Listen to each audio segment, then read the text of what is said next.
தேவனுடைய பரிசுத்த நாமம் மகிமைப்படுவதாக. ஆசீர்வதிக்கப்பட்டதான இந்த நல்ல காலை வேளையிலே அருளுரை துளிகளின் மூலமாக உங்களை சந்திப்பதிலே நான் மிக்க மகிழ்ச்சி உள்ளவனாக இருக்கிறேன். இந்த நாளிலும் கூட வேதத்திலிருந்து சில காரியங்களை சிந்திக்க தேவன் நமக்கு உதவி செய்வாராக. ஆதியாகமத்தின் புத்தகம் 39ஆம் அதிகாரம், அதனுடைய 2ஆம் வசனம், 3ஆம் வசனம், 4, 5 வரைக்குமாக நாம் வாசித்து நாம் தியானிப்போம். நாம் வாசிக்கலாம். 2வது வசனம். கர்த்தர் யோசேப்போடே இருந்தார், அவன் காரிய சித்தியுள்ளவனானான். அவன் எகிப்தியனாகிய தன் எஜமானுடைய வீட்டிலே இருந்தான். கர்த்தர் அவனோடு இருக்கிறார் என்றும் அவன் செய்கிற யாவையும் கர்த்தர் வாய்க்க பண்ணுகிறார் என்றும் அவன் எஜமான் கண்டு யோசேப்பினிடத்திலே தயவு வைத்து அவனை தனக்கு ஊழியக்காரனும் தன் வீட்டுக்கு விசாரணைக்காரனுமாக்கி தனக்கு உண்டான யாவற்றையும் அவன் கையிலே ஒப்புவித்தான். அவனை தன் வீட்டுக்கும் தனக்கு உண்டான எல்லாவற்றிற்கும் விசாரணைக்காரனாக்கினது முதற்கொண்டு கர்த்தர் யோசேப்பு நிமித்தம் அந்த எகிப்தியன் வீட்டை ஆசீர்வதித்தார். வீட்டிலும் வெளியிலும் அவனுக்கு உண்டானவைகள் எல்லாவற்றிலும் கர்த்தர் ஆசீர்வாதம் இருந்தது. நல்லா கவனிங்க பிரியமானவர்களே, தேவன் யாரோடு இருக்கிறார் என்று நாம் சிந்தித்து பார்க்கும் பொழுது பழைய ஏற்பாட்டில் மாத்திரமல்ல, புதிய ஏற்பாட்டில் மாத்திரமல்ல, தேவன் அநேகரோடு இருந்தார் என்று பரிசுத்த வேதம் நமக்கு தெளிவுபடுத்துகிறது. நாம் இங்கே பார்க்கும் பொழுது கர்த்தர் யோசேப்போடு இருந்தார் என்று வேதம் சொல்லுகிறது. அந்த யோசேப்பினுடைய வாழ்க்கை முழுவதிலும் தேவன் இருந்ததினாலே, தேவனாலே ஆசீர்வாதத்தையும் அநேக ஜனங்களிடத்திலே அவன் தயவையும் பெற்றுக்கொள்ளக்கூடியவனாக காணப்பட்டான். ராஜாவினிடத்திலே தயவு பெறக்கூடியவனாக காணப்பட்டான். அவன் காரிய சித்தி உள்ளவனாக மாறினான் என்று வேதம் சொல்லுகிறது. பிரியமானவர்களே, தேவன் அவனோடு இருந்ததினாலே அவன் செய்கிற எல்லாவற்றிலும் தேவன் அவனை ஆசீர்வதிக்கிறார். இந்த ஆசீர்வாதத்தை, அவனுக்கு உண்டான சகலவிதமான நன்மைகளை புறஜாதி ஜனங்கள் பார்க்கும் பொழுது அல்லது மற்றவர்கள் பார்க்கும் பொழுது தேவன் அவனோடு இருக்கிறார் என்பதை அவர்கள் உணர்ந்து கொண்டார்கள், புரிந்து கொண்டார்கள்.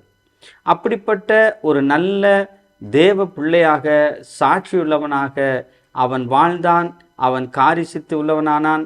அவன் நிமித்தமாக அவனுடைய எஜமான் வீடும் ஆசீர்வதிக்கப்படுகிறது.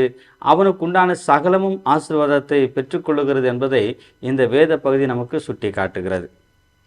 கர்த்தர் யோசேப்போடு இருந்தார், அவன் காரிய சித்தியுள்ளவனானான். அவன் எகிப்தியனாகிய தன் எஜமானுடைய வீட்டிலே இருந்தான் என்று வேதம் சொல்லுகிறது. எஜமானுடைய வீட்டிலே இருக்கும் பொழுது கர்த்தர் அவனை எவ்வளவாய் ஆசீர்வதிக்கிறார், கர்த்தர் நிமித்தமாக எவ்வளவு நன்மைகளை பெற்றுக்கொள்கிறான், கர்த்தர் நிமித்தமாக எவ்வளவாக உயர்த்தப்பட்டு இருக்கிறான். அவனுடைய வாழ்க்கையை நாம் திருப்பி பார்க்கும் பொழுது சகோதரர்கள் வெறுத்தார்கள், சொந்த பந்தம் வெறுத்தது. அவன் வெறுக்கப்பட்டவனாக காணப்பட்டான், புறந்தள்ளப்பட்டவனாக காணப்பட்டான், விற்கப்பட்டவனாக காணப்பட்டான். ஆனால் தேவன் அவனோடு இருக்கிறபடினாலே அவனை தேவன் ஒருபோதும் கைவிடவில்லை. இந்த உலகத்தில் யார் இருந்தாலும் இல்லாமல் போனாலும் தேவன் கூட இருக்க வேண்டியது அவசியமான ஒன்று என்பதை இந்த வேத பகுதி நமக்கு சுட்டி காட்டுகிறது.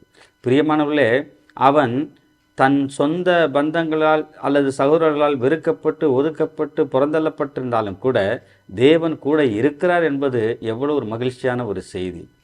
தேவன் கூட இருப்பதினாலே எவ்வளவு மேன்மை பெறுகிறான், எவ்வளவு உயரத்துக்கு அவன் கடந்து போகிறான். தேவன் அவனை ஆசீர்வதிக்கிறார், கனப்படுத்துகிறார், மேன்மைப்படுத்துகிறார். பிரியமானவர்களே, நம்முடைய வாழ்க்கையிலும் கூட நம்முடைய ஆண்டவராகிய கர்த்தர் நம்மோடு கூட இருப்பாரானால் நாமும் கூட கையிட்டு செய்கிற வேலைகளிலே, ஊழியத்திலே, பிஸ்னஸில், சகல விதமான காரியங்களில் கர்த்தர் கூட இருப்பாரானால் நன்மையானவைகளை, ஆசீர்வாதங்களை, மேன்மையை தேவன் எல்லா நாளும் நமக்கு கொடுக்கக்கூடியவராக இருக்கிறார் என்பதில் சந்தேகம் கிடையாது. பிரியமானவர்களே, இப்படிப்பட்ட இந்த யோசேப்பை போல தேவனை தன்னோடு வைத்துக் கொள்வதற்குண்டான மனப்பக்குவம் நமக்கு இருக்கிறதா? தேவன் என்னோடு இருக்கிறாருங்கிற விசுவாசம் நமக்கு இருக்கிறதா? தேவன் என்னை உயர்த்துவாருங்கிற நம்பிக்கை இருக்கிறதா? ஒருபோதும் நான் கைவிடப்படுவது இல்லை என்கிற சிந்தை நமக்கு இருக்கிறதா? அப்படிப்பட்ட சிந்தையோடு அப்படிப்பட்ட எண்ணங்களோடு கூட நாம் கிறிஸ்துவுக்குள்ளாக வாழும் பொழுது கர்த்தர் நம்மை உயர்த்தவும் மேன்மைப்படுத்தவும் அவர் சித்தமுள்ளவராக இருக்கிறார், விருப்பமுள்ளவராக இருக்கிறார். இப்படித்தான் யோசேப்பை தேவன் உயர்த்தினார், இப்படித்தான் தேவன் யோசேப்பை ஆசீர்வதித்தார் என்பதை நாம் பார்க்கிறோம். அது மாத்திரமல்ல, 2ஆம் வசனம் சொல்லுகிறது, கர்த்தர் யோசேப்போடு இருந்தார், அவன் காரிய சித்தி உள்ளவனானான். காரிய சித்தி என்பது அவனுடைய வாழ்க்கையில் எல்லா விதத்திலும் அவன் செய்யக்கூடிய அத்தனையும் தேவன் அபரிமிதமாக ஆசீர்வதித்து நல்ல ஞானங்களை கொடுத்து அவருடைய காரியம் முழுவதும் ஜெயமாக மாற பண்ணியிருக்கிறார். அப்படி இருப்பதினாலே தான் அவன் காரிய சித்தி உள்ளவனாக அவன் மாற்றப்பட்டிருக்கிறான். யாராலே? தேவனாலே, தேவன் கூட இருந்ததினாலே. பிரியமானவர்களே, தேவன் நம்மோடு இருப்பானால் நாமும் காரிய சித்தி உள்ளவர்களாக, கர்த்தருக்காக பயன்படக்கூடியவர்களாக, நாம் செய்கிற எல்லா காரியங்களிலும் தேவன் ஜெயத்தை கொடுக்கக்கூடியவராக இருப்பார் என்பதிலே சந்தேகம் கிடையாது. தேவன் நம்மோடு இருக்கிறாரா? சிந்தித்து பார்ப்போம். எல்லா காரியங்களையும் தேவனை முன்னிறுத்துவோம்.